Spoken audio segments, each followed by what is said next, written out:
Our goal in teaching math fact fluency is to get students to make a switch from using counting strategies to using direct recall. However, our human brains usually don't make this switch on their own. Researchers have found that in order to get a student's brain to change from counting strategies to direct recall, the student has to run out of time to use counting strategies. Specifically, they need a controlled response time. A student who can't think of the answer within the controlled response time should be given the answer and asked to repeat it.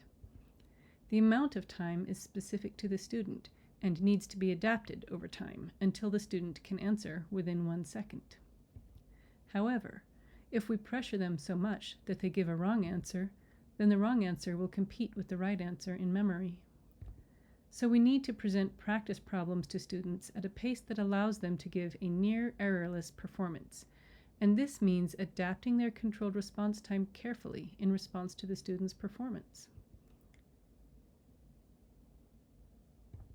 Because our brains need the motivation of controlled response time to switch strategies, methods of practicing math facts without controlled response time are not effective. This includes daily math sheets. Even if the math sheet overall is timed, individual math facts on the sheet don't have a controlled response time.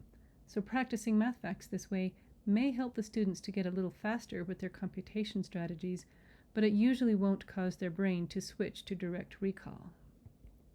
Similarly, computer-based drill and practice is ineffective without controlled response time.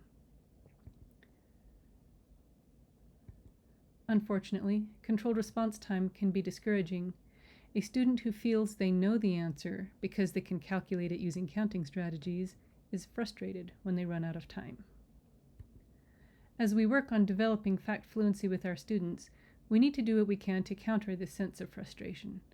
Adapting the pace to allow a near errorless performance is one way of reducing the amount of frustration that students feel. On a final note, because controlled response time needs to be adapted for the student as they practice, it is essential that each student is allowed to practice individually so that the response time they are given is appropriate for them.